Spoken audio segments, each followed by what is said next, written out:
Mike and Charlotte Truman. Thank you so much for joining me today. You're I know. welcome. Thank you for Nice to having meet us. you. Yeah. So just to kind of jump right into it, you guys and I guess Hybrid started back in the 90s and you started just remixing songs, and then you've gone on to where you are now, where you're known for creating these almost soundscapes with these electronic elements and these heavy orchestral moments as well. And I kind of wanted to just start by asking each of you about your initial story and journey with music and why it was something you wanted to explore and what kind of inspired you to just get started with remixing. Sure. I mean, the very beginning of actually playing music to people other than my family was I've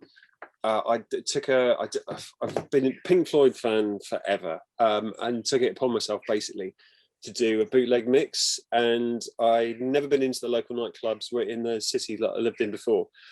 And one evening, about 18, sort of went up, kind of banged on the DJ booth, and then said, "I've got this mix. Do you mind playing it?" And it was, they graciously said, "Yeah, sure, stick it on." So I had a little kind of portable DAT machine. This was probably 92, 93, something like that. And they plugged it in and played it, and the reaction was really, really, really good. And it was quite a magical thing for me to actually, for years I've been kind of playing with bits in the house and making tracks up and doing little bootlegs and trying to imitate, oh god knows, Tears for Fears drum sounds and things like that, and just copying other records and trying to work out how they were built and just reading every magazine.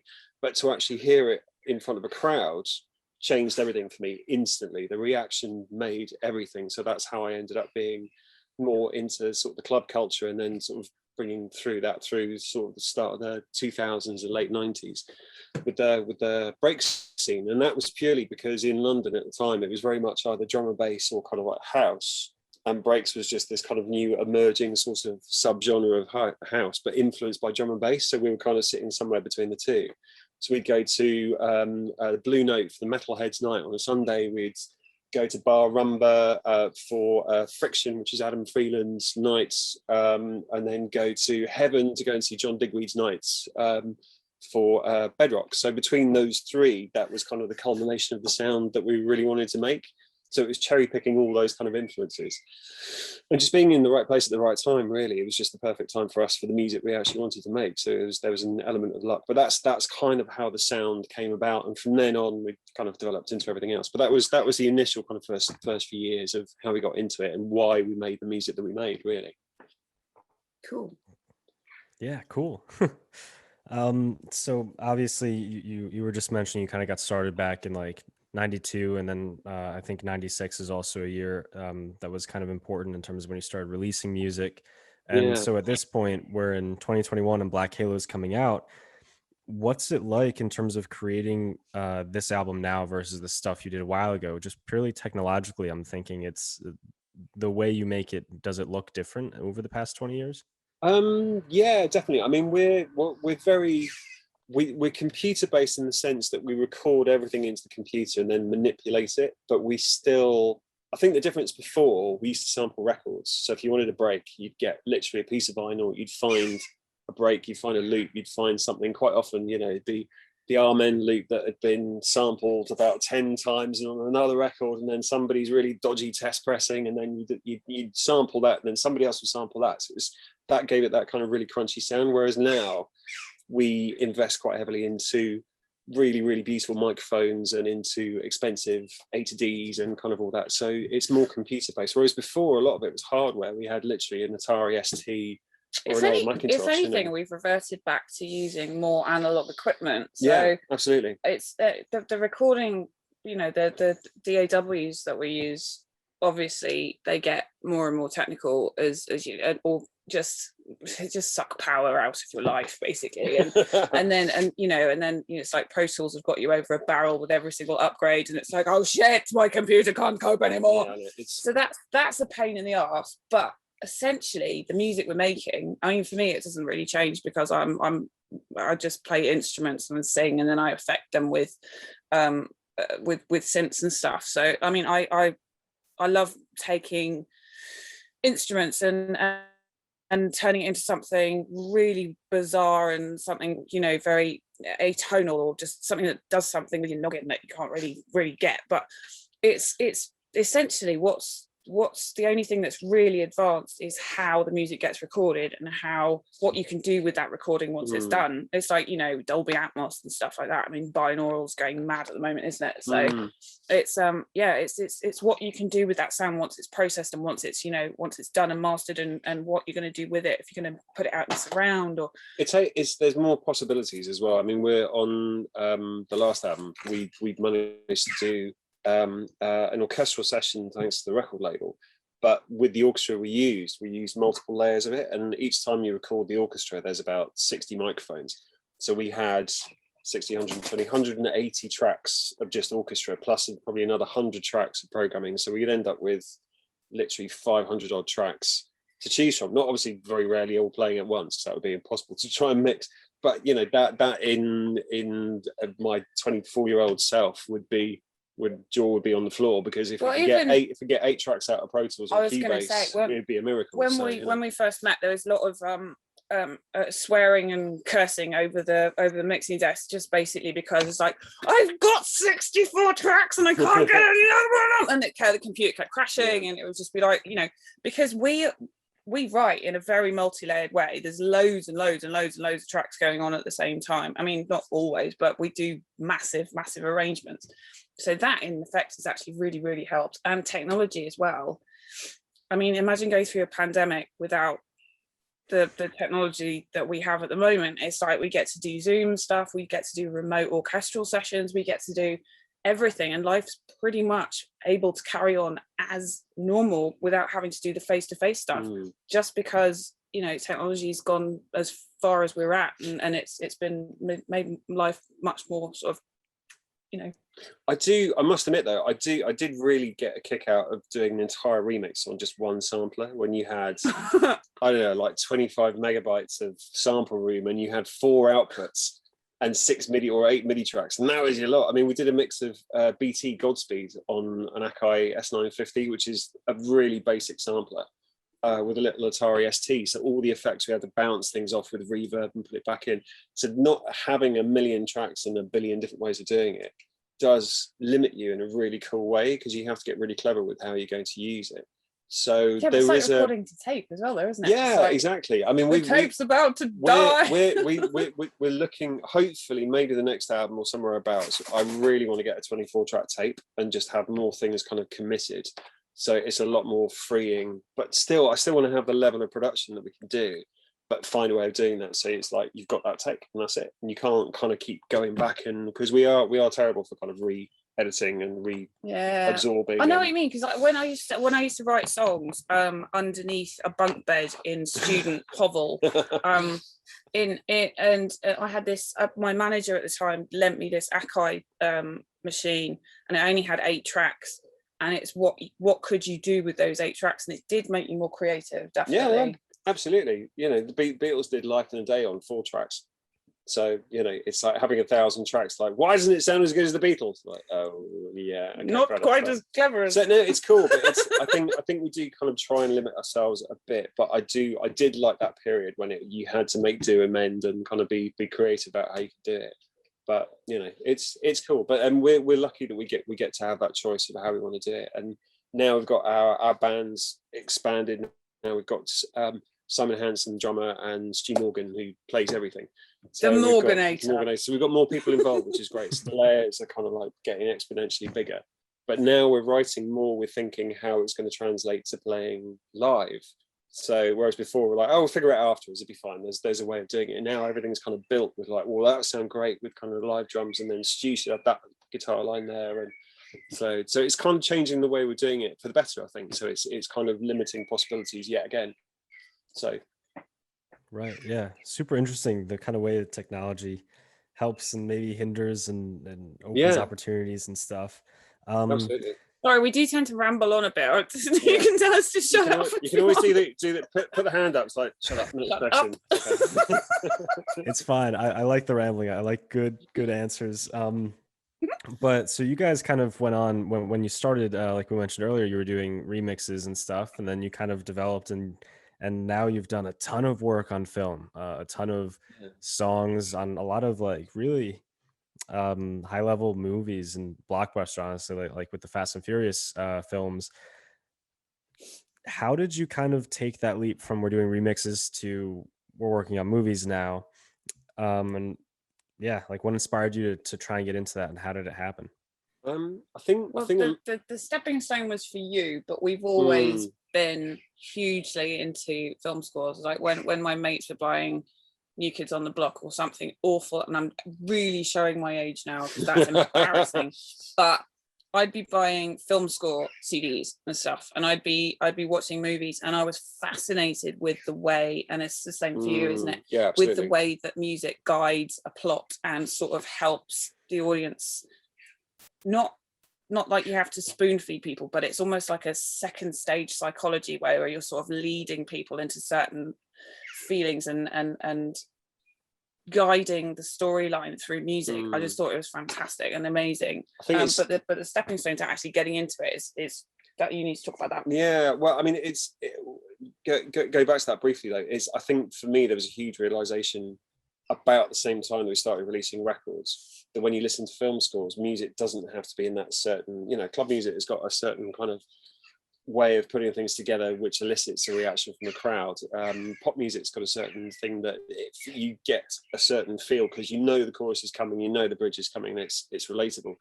Whereas film score, it just, especially when you listen to it in isolation when it's not on the film, just takes you somewhere else because it's got a completely different meaning for why it's being written. So the feeling behind it is completely different, which was fascinating for me. It's like, whoa, this is just, they've just stopped and they've gone all twinkly and they're doing this, and now they're going there and they're doing that.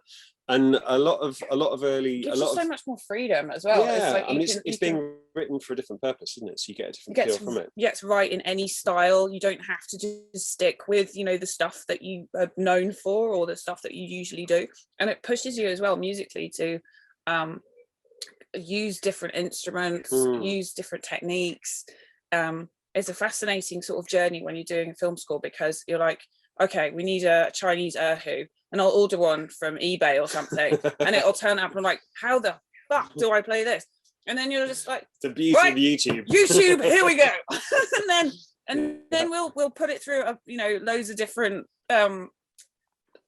plugins that make it sound completely different, and then at the end of it you've got an instrument that nobody ever had before, and it's absolutely fascinating. It for musically I find it incredibly exciting. It's really, really cool to do. Yeah, absolutely. It's like the fact that if you wheel in a bassoon, all of a sudden you've got a melancholic mood and you don't know why. It's just like, is it bassoons on clarinet or bassoon? Definitely bassoon. We want to be miserable as hell. Yeah, you instantly get a kind of a different vibe from it, and that's fascinating. But no, we were very fortunate when we were on tour in 2004, I think, in the States. We were in LA with a gigantic hangover after playing a gig on a Sunday morning. I thought you could say gigantic hangover.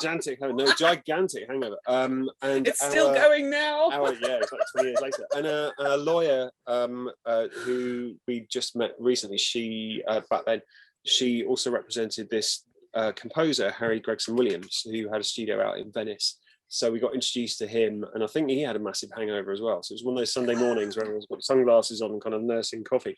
Slithering towards the coffee and we machine. just played each other loads of tracks, and then realised that the way he goes about film scoring was to use very digital, very harsh, very brutal kind of sounds, which were kind of out of the ordinary for what we used to. And then he could hear that our kind of percussion and everything else, we wanted to get orchestration and those kind of more filmic things. So we had a common ground of kind of chatting together, and he's a lovely lunatic, and he's been brilliant. So he invited us to come and work on some scores, and then we did more and more and more together, and then things kind of snowballed from there. So we were very fortunate, and he was very gracious at giving us a bit of a shot. So no, it was fab. It was really good. So that got us kind of in that kind of mode. But it's really funny because I remember when we moved into our second house, and we were sitting around a kitchen table, and all of a sudden, for some random reason, we had this phone call from Mike Knobloch, who's the president of music at Universal, and it came directly from him. And we were like, we missed the phone call, so we got the answering machine message, and we started going, "It's the president! The president's on the phone!" We started just there, and it was really weird because that was the first time we'd met him. I mean, I think we sort of hooked up with him before and knew about us, but that's when we first started working on the Fast and Furious films. And since then, we've had this incredible relationship with Mike and Rachel at Universal, and it's just lovely to have a really nice, solid relationship with a company like Universal, who are really supportive and really great. And they always, we're always dialed in, aren't we, to work on one of their films. And it's lovely that you sort of realize that a lot of these jobs that you get are based on relationships and based on your ability to do the job, and you're only as good as your last job. But it's really, really cool to know that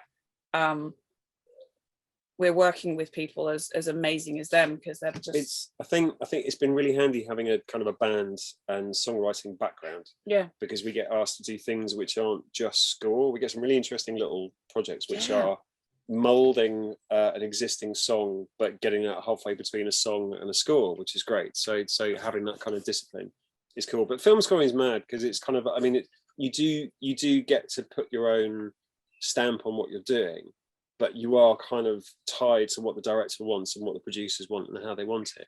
So you don't have the freedom of like, I'll make whatever I want. It's got to be literally in the confines of what they want you to do, and then it's stylistically how you can do something interesting with that. So it's cool, but it's really high pressure stuff. It's kind of, you really feel like you've actually earned your money at the end of it. It's a different kind of pressure though.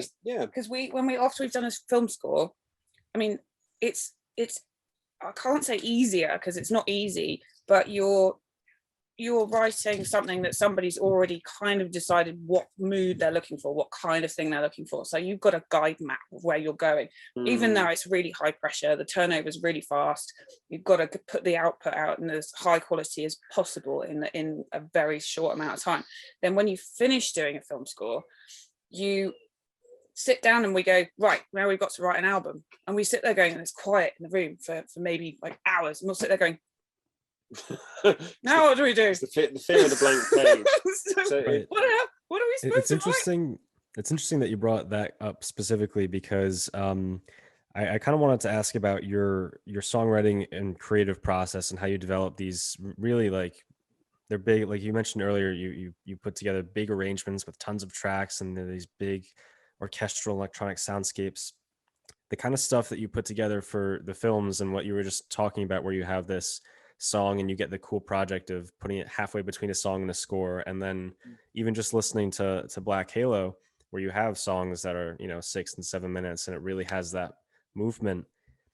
Is there a kind of difference in writing for film and how you approach putting together the tracks versus when you're writing for your albums? I think it's like a lot of things, there are similarities and differences. I think because I think it's the freedom in the arrangements. I think if you're writing for yourself, then you've only got yourself as the listener to write for, basically. So it's kind of only got yourself to blame. Well, exactly. It's like, would I be bored at this point? Would I have turned it off because I'm being too self-indulgent? And that's kind of pretty much or do we need to go somewhere here and go and kind of make a surprise?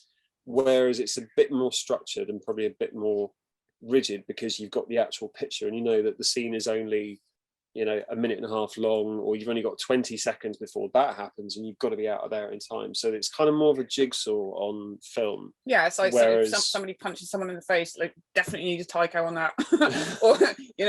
or somebody's about to cry, you need to build up the emotion, you've got to do that, but play against it. Yeah, exactly. Yeah. Or put a rave track on top instead. But yeah, it's more kind of the structure that's the main difference. But yeah, rather than having yourself on your shoulder going, no, I'd be bored by now, do something different. It's producers and a director going, I'm bored now, do something different. So it's probably the same process, but you've got a structure within what's going on with a picture. And also we do different things. So when we're coming up with some of the tracks for Black Halo, what was interesting was usually the title comes at the end when we're sort of stressing out in Starbucks or something about what the hell we're going to call it, or on the way to the mastering session or something like that. On the train on the way out to have it mastered at Abbey Road on the last one. We're like, so what are we going to call it? It's like, oh, I don't know. There's about 6 different things. Like, well, that one, no, that one, right. Okay, we're here in 5 minutes. That one, right, that'll do. No, it wasn't that'll do. It was considered. Oh, no, absolutely. Throw random Not words that'll out there. do. That's the one. That's what I meant. Okay. Yeah, but what I was going to say. So we started off with the title first. And one of our fans has actually figured out where it comes from, so that's a little sneaky one. So we're hoping somebody else might find out as well where the Black Halo thing comes from. But with that sort of started off the whole story for the album. So sometimes Mike will come up with a few sort of different textures. A lot of the time I just start writing songs or making strange noises in my studio, as does Mike. Wonder where you're going with it. Probably. Yeah. Put that in a very bad way. Yeah. But yes, so we'll start off, and but because we do some, we've got basically 2 studios in the same building, and we've got exactly the same setup. So if Mike comes up with something or I come up with something, we'll just go, right, let's swap, and then we'll swap over and basically drop the files on each other's computer and then start working on it that way. So it's hugely collaborative, and also because we've had Simon and Stubo involved, it's been really cool to bounce off them as well, because I mean, our band's sort of become a little family now. I think we're having everybody over on Saturday for a little knees up, which is going to be fun. But they're all bringing their kids, and it's all, you know, lovely. But we're pre-album party. Yeah, so we're a really solid group. So it's brilliant because everybody gets to fling ideas in and say, how about this or how about that, and it's been really cool to vibe off them. So this one's obviously got a bit more guitar in. Simon's drums are all over it, and you're very precious about drums, aren't you? So as I should be. yes No, it sounds great. Yes.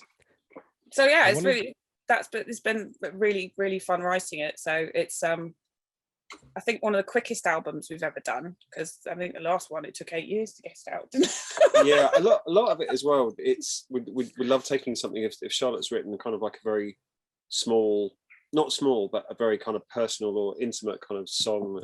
It's like No One Knows starts off as the original demo of that as an acoustic guitar and you, and it's quite close, and it's a very intimate kind of sounding feeling track. But then we'll add these layers around it and kind of expand it out and sort of tease it out, and then we're like, okay, where should we go with this? Like, right, we'll go there, and then it's kind of, you know, you can get these really cool juxtapositions that you wouldn't expect, and that's part of the fun. I think it's brilliant. It's going off on a wander here, and it's a bit more, you know, we try and make sure there's always surprises along the way, but sometimes to ourselves as well. But it's yeah, because my background's in songwriting ever since I was tiny, so I've always started with writing songs, and piano is my first instrument, and then because of eBay I ended up with way more instruments, and my studio is a complete mess. But it's like a music shop. It's like somebody's come in and basically trashed the music shop and just left all the guitars kind of like on the sides and kind of bits everywhere. Is that a good explanation of your room? Yeah.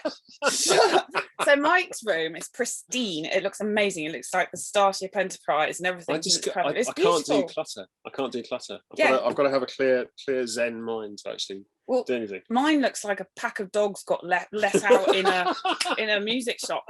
It's just a complete mess. Yeah. I've got one corner that I've got next to my Pro Tools desk where I basically just chuck stuff. So if I've got a lyric and it's like, oh my God, that's trite as hell, I just hate that, and screw it up and throw it in the corner. But your desktop's like that though. I'll go in because we've got to have identical computers so that everything loads up. So I've got, if there's an update for a plugin, I've got to go down and do it in Charlotte's room as well. But I'm looking at your desktop going, how do you do with it? There's nowhere to put anything. There's literally no empty space. It's a dump. Anywhere to put anything, but you come up with amazing stuff that yes, but we have the hybrid office, which is just as bad because I manage it and it's a mess. Yeah. So, but then somebody will say to me, and it's like some kind of Harry Potter wizarding shop, somebody will say, where's the document for this? And I'll be like rummaging through the paper and things will be flying around, and then I'll be like, yeah, Charlotte's filing system is basically see how high you can get it, and stacks at the point it needs to fall over, that's when you start a new pile. Bit like Wally clearing up refuse. If it works. Exactly. I wanted to get into the music videos that you've released so far, Flashpoint and Nails specifically. They're crazy music videos. And it was cool because when I was watching the first one, and you have like the opening credits almost, and it's like a short film. That's what it says, and that's Yeah, really what it feels like, where it's not a music video. And it's interesting the way you were talking about film composition earlier, cool. about how important the music is in terms of pushing the story. And then here we have this short film that features obviously tracks from the album, and it's really pushing this story that's like really crazy and sci-fi. And Excellent. do you just want to kind of talk about how that concept that ended up being published in the music videos came out, and what it was like working with Matt Westrop to put that Oh, project together? Matt's Sure. amazing. Matt Yeah, is he's such a great. clever bugger. He's coming over us on Saturday as well, ironically enough. Yeah, no, he's part of the hybrid family now. Well, basically, I mean, the reason we started working with Matt is because he popped up on social media, and he was just one of these really nice, supportive kind of people. You notice people that come to and put nice comments regularly, and kind of, you know, you have a little nice interaction. But he sent a little link to some stuff he was doing, and we had a look at it. He's done this short film called The Gates, which is just incredible. How it hasn't got turned into a full film, I don't know. I think there's actually that in the words, but it's brilliant. And he's got quite a dark kind of take on a lot of sci-fi. And we just got chatting, and he's a self-taught CGI artist, and we were kind of just chatting with him, and well, could we do this, and can you do things like this, and can you do that? And it was quite weird actually, because we had we had an idea of what we wanted to do for Flashpoint. We knew that was going to be the first track, because we wanted something that was just more of a statement rather than actually having a song to open it, because normally you go for your biggest song first. So we thought, no, we'll do something different, and something that's got a different vibe to it. So we started shooting. It was in the middle of lockdown, when you couldn't go anywhere, when you literally couldn't leave the house. You can go for groceries, and that was it. So luckily we've got some fields and some barns around us. We're like, right, okay, we'll start shooting some stuff. And it was just really, I mean, I've been into cinematography for years, because we did a lot of our videos on the last album, no, the album before, on Since on Disappear Here in sort of 2010. So we've always kept a hand in, and we do our own visuals for live and all that kind of stuff.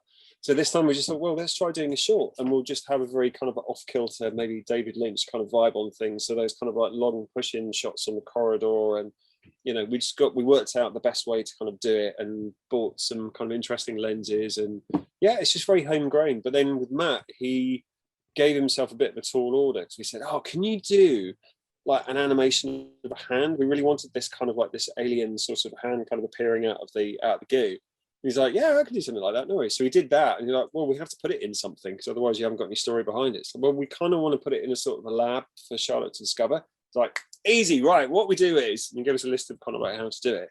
So we shot the background plate in a friend's barn. No, it's in a cellar, wasn't it? Well, we had to sort of, because we're in obviously rural location, we had to make do with what we had, and we've got a couple of farmer friends down the road who've got this amazing milling machine, which is the thing when I open the door and go in, and it just looks bizarre. It's just brilliant. And so Mike got the, you know, smoke out and lighting everywhere, and made it look all creepy. But then it goes to the cellar, which is their actual cellar Underneath their house, which is real. But then Matt added everything else, like chains hanging from the ceiling, and all the cables on the floor. Yeah, the lab and everything. And it was cool. I mean, a lot of it as well, we thought, well, we wanted that sort of blue hour kind of time of day, but you know, to try and get up at 4 o'clock every morning to do a shoot at 5, and then kind of like come back and sell a full day. Yeah, with 2 kids. Yeah, exactly. It was a bit tricky.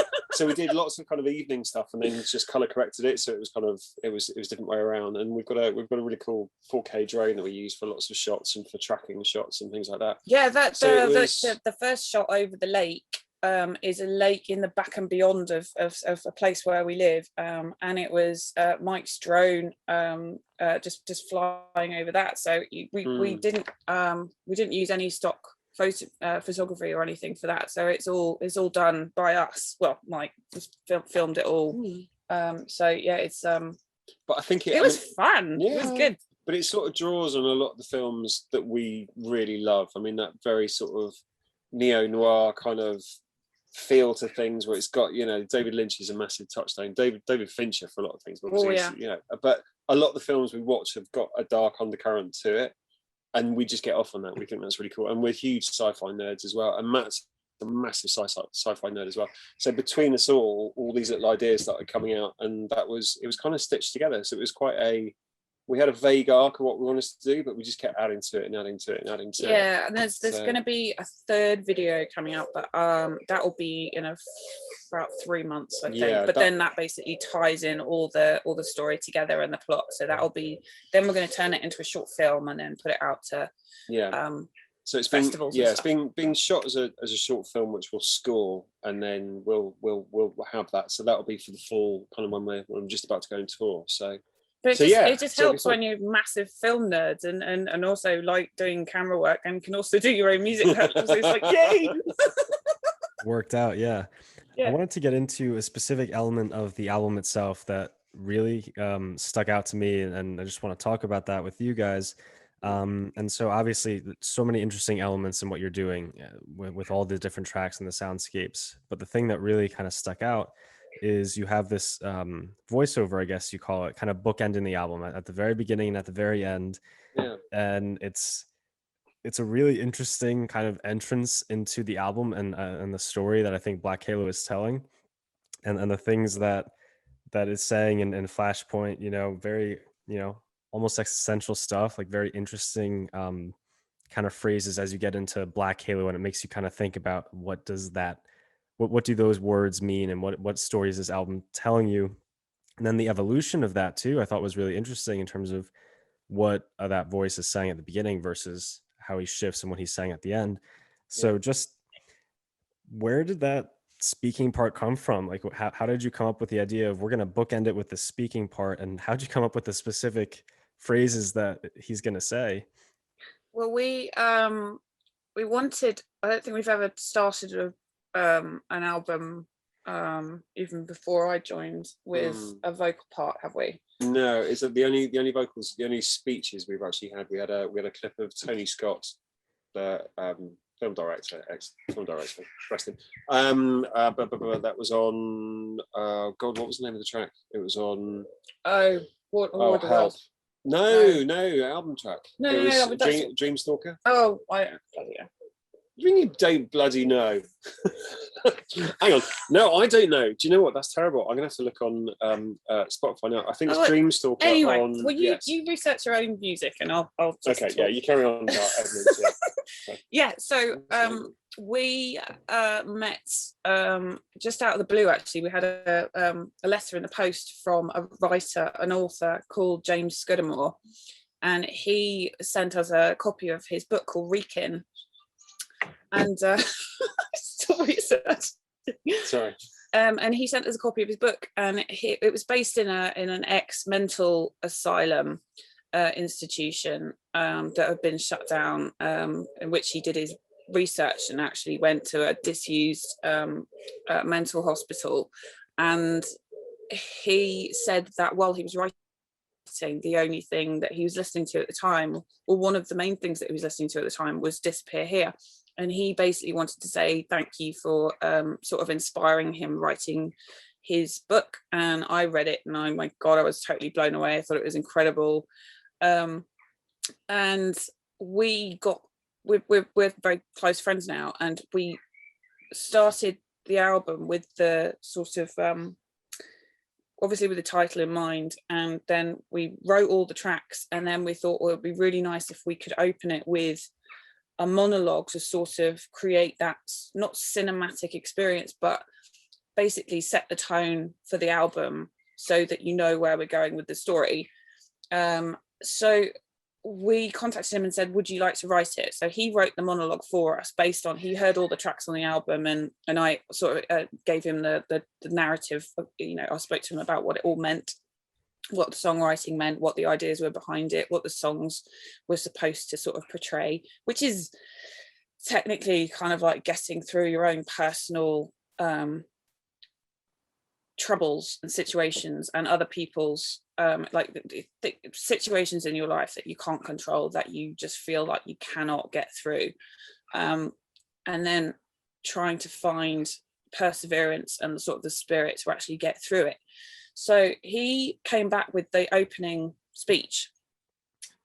We we also had a friend called Edmund Kingsley, and Ed I met I was doing the music production work on a film about Mozart back in, I think it was 2017, something like that. So, yeah. And we became firm friends, and we said he thought he'd be the most perfect person to do it, because his portrayal sort of comes across like David from Prometheus. So it's not exactly totally emotive. There's something quite sort of just step back away from what he says, but the way he says it means something. Yeah, and when we got the recording, it just felt like it was it felt like more of a broadcast than a kind of a conversation. And because it felt like more of a broadcast, instantly we've been talking about, and there's a track, Voices in the Static, which has got lots of radio wave transmissions and broadcast and numbers stations and all kinds of things. So we really like the idea of kind of communication and how that kind of affects people. And we but it could be voices in your head, or it could be, you know, something that you've misread the signs on or something like that. But this will actually get back to being the full story in the next video. So you'll actually figure out who Edmund is and what's going on and all that kind of stuff. But then because we've written the album as a story, so it starts off obviously with Flashpoint and ends with Sky Full of Diamonds, because that's the point where you're like, no, I can get through this and I can do all this. And you have to remember that, you know, adversity is one of those things that you have to go through in life and you can't avoid it. But it's how you get through it that counts, sort of thing. So I wrote the end one, and Edmund wrote James. No, Edmund. No, I said I wrote the end one. Yeah, no, I know. But Edmund obviously did that one for the end as well. So that was just more like the sort of curveball of starting off with him and ending with him, and it just sounded, you know, it just sort of made sense. One really cool bit that we sort of made up as we went. We asked him to actually video himself recording the lines. So he videoed it and he sent it to us, and the video quality was kind of phone quality, so it was okay. And we'd been spending it, the performance was great, but the quality was a little bit low res, which is fine. You know, he couldn't go into a TV studio or anything, or a film studio. So we had the idea to digitize it and make it a bit more granular and a bit more kind of glitched, which is why we then thought, right, where can we put this within the story? So as he's broadcasting, this is why you see it on the TV, and when he comes up and then he turns from the news broadcast into his face on the TV, and he pops up on, you know, here, there, and everywhere. So that was part of the kind of the idea with him. So he's very kind of central to the plot for the resolve. So we're really excited about doing the film. He's coming over on Saturday as well. Yeah. So yes, it's going to be like a hybrid band meeting of epic proportions. Yeah.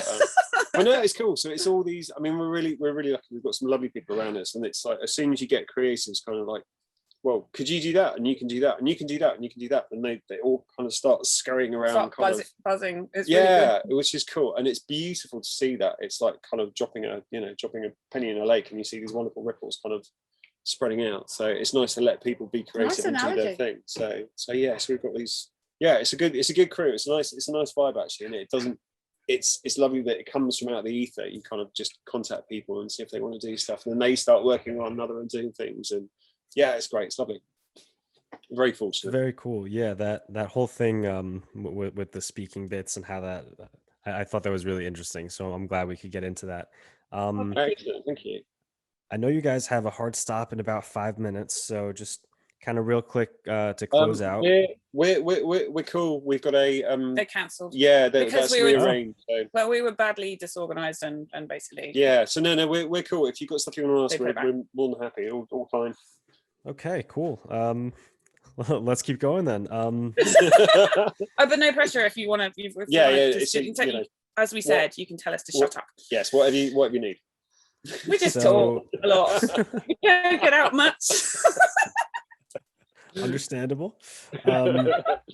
So I know you kind of mentioned a little earlier, and it was funny that you brought it up about the title Black Halo and kind of where that comes from, and you said someone had figured that out, and you were like, gotta keep that on the down low. Funny that you brought that up, because I actually I have a question written here to ask about exactly that and where that comes from, and I don't know if you can or want to explain where that came from. We can't say where exactly it came from. That's one of the reasons, but I mean, lyrically, the Black Halo is significant to the plot of the album, isn't it? Yes, it is. The Black Halo is basically saying you can be a good person and still have bad bits in you, and it's nobody's perfect, and you everybody makes mistakes, everybody fucks up, but you still you can make it right. Not everybody's perfect, and nobody has a halo, nobody's perfectly beautiful, nobody's perfect in any way, shape or form, and it's that idea that the idea of the halo is kind of dumb, but the visualization of it says that you mean well, you want to do good, you want to help, you want to do things, but you don't always get it right. And there's always, I mean, for me, I've got a sort of wanting musically to be quite miserable and dark. And my aunt used to say when I was songwriting, is going through my teenage angst phase, it was basically like sing along a suicide. Yeah, but the thing is though, most of the music that we grew up on, which isn't necessarily dance music, it wasn't happy. Most of my influences come from bands that were in Manchester or Sheffield in the 80s and 90s, where it pissed down with rain and it was dark most of the time. Yeah, I mean, people getting killed. People. It's just life. People doing drugs, people drinking too much, people are misusing all kinds of substances, and people were out of work, people were being, and still are being, racially abused and all kinds of things. And it's like life's a mess. And it still is a mess, and it's just kind of saying that there are people out there that are a mess, but they're still trying to do good. There's triumph from the darkness. That's it. But also as well, from a visual point of view, then you have all this wonderful iconography of angels and halos, and adding kind of like a sci-fi twist into it. And there's a million different ways we can actually kind of spin it. Oh, we did a great thing the other day. Yeah. I don't know if you've seen the trailer we did for the album that came out about a week ago. It's up on there's some bits on our socials and on our YouTube page. But we love the kind of the JJ Abrams kind of found footage atmosphere from like Cloverfield and things like that. So we've got one of our angels that kind of appears from around the back of a couple of cars and things like that. But the very last shot we orchestrated with Matt, and the cover, which is our CGI halo. We wanted to feel like somebody was using a camcorder and just kind of looks out the window and there's a fucking great halo up in the clouds. So we've got it. Matt did a beautiful job. So it's the last shots. It's killer. It looks really, really, really good. But you posted it on the local farmer's website, didn't you? Oh, it's brilliant. So the town we live in is, we said about the Tea Towel Festival and stuff, and it's always like teeny tiny. It's like a large village, basically. Yeah. And there was an old guy the other day who said there's like a sort of sports field in the village, and there's some dusty benches or something, and he said somebody's painted Nazi swastikas in the dust on this thing. It was penises. He just put cocks all over this bench, and he was like, "It's swastikas, and it's disgraceful." And then it was like, "Oh my god!" But the average kind of post on it is like, "Does anyone know if the local bakers have got bread today?" It's like it's one of those. It's very simple. It's very nice. So Charlotte decided to post the halo. I said, which is from a drive. Yeah, it's from a local place. Yeah. And I said, "Oh, I was just out for pretending to be a really old bag." And I was like, I'm just out for a coffee with my husband, and I just decided that, it's a lovely day and the children are in school. And then, did anybody else see this bloody black halo in the sky? So he posted the whole thing as if it was like actually happening. And we've had some incredible responses. Yeah, I know, you're very naughty. Mad. But yeah, so we got inspired by Nine Inch Nails promo video for their Year Zero that came out in, was it 97 or 2000? I can't remember now.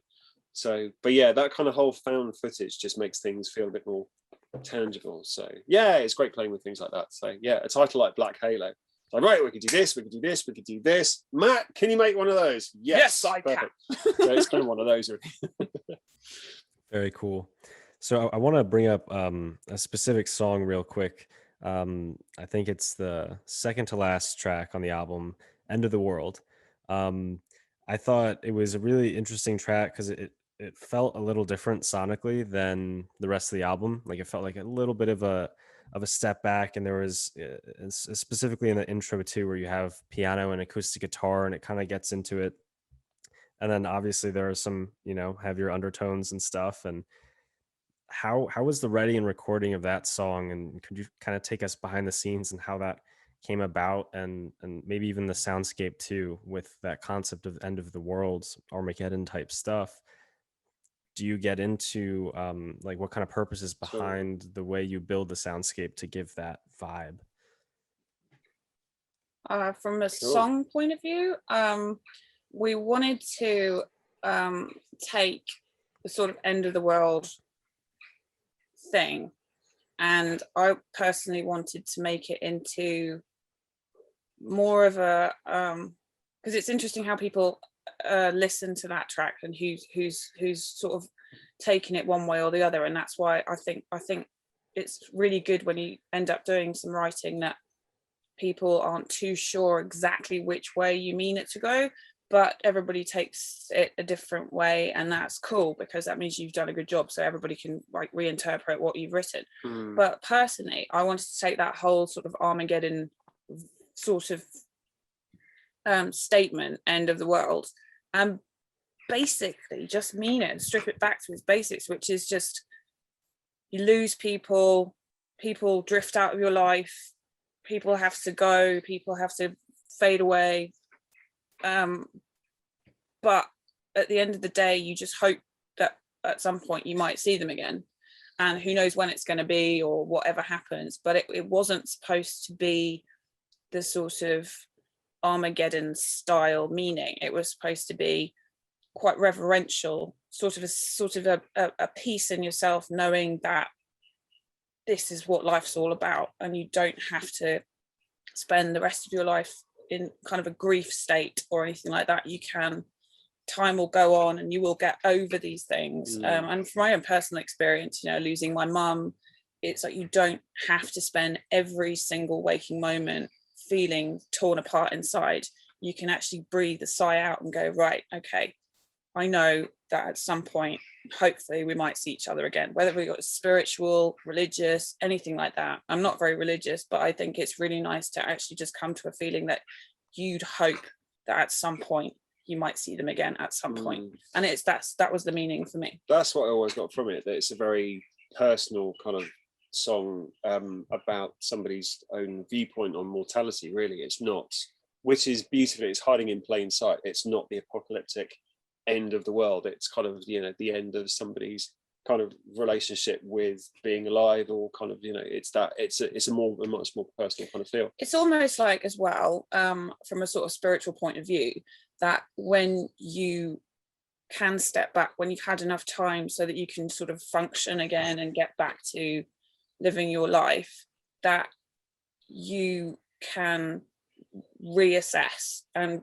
sort of soak in memories so much that they sort of feel like they're with you anyway. So it's all those experiences you had, all those things you remember, they become sort of with you anyway. So it's that kind of the feeling. So it was basically about twisting one of those phrases that you'd hear in a Hollywood explosion film and making it actually more emotive and more emotional. And from a production point of view, we sat down very early on, because the feel of the first chorus, the verse in the first chorus, we wanted to keep it very piano and acoustic guitar, and just so it felt very intimate, so it felt more like a kind of a symphonic kind of folk song, really. Yes, it's a struggle, isn't it?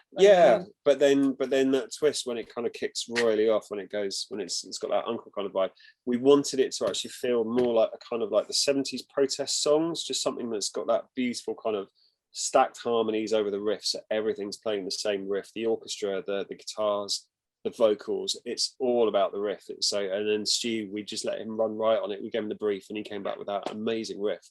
But then the very end of it as well, so it's we love that kind of shock halfway through. It's like, whoa, okay, we're going here, okay.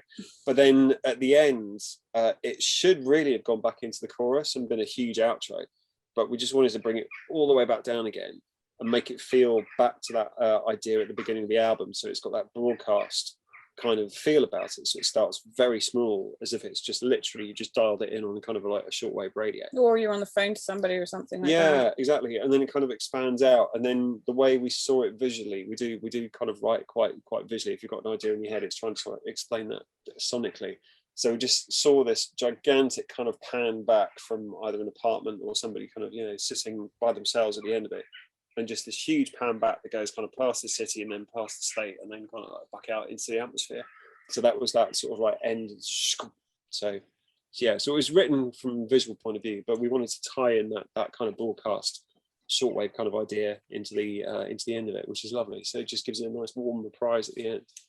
But right. Yeah, it's interesting you picked up on that one. That's really cool. The Rock will not be starring in that video. No.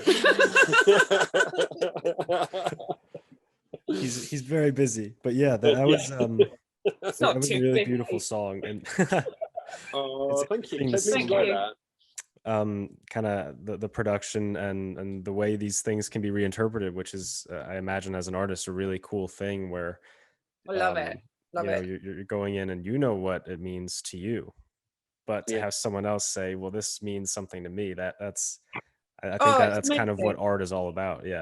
Yeah, it's so good. It's the interpretation of what you've done, and if everybody interprets it the same way, we haven't done our job properly. And it's so important that everybody can see something different in something you've made, and I really, really love that. And we get loads of comments from previous tracks we've done with people going, this meant so much to me for this reason and for other reasons, and it's just incredible. Also, it depends on the listener quite a lot as well, because it's quite a curveball sometimes. You've got quite an intimate kind of darkly themed song, but it's got quite a bright, shiny kind of vibe around it, so you can kind of trick a lot of people. So you get an awful lot of people when our albums come out, we do get the initial kind of like, oh, I thought it was gonna be that, but it's that, and then they come back a few months later and like, all right, I've got it now. Yeah, now it's now. Oh, we see, right? Because you're saying grower, isn't it? All the best songs are growers. Well, yeah, this is it. I think. Not saying that our songs are the best songs, but for us, I love listening to tracks and finding something new in it every single time you listen to it. It's like every time Radiohead bring an album out, it's like,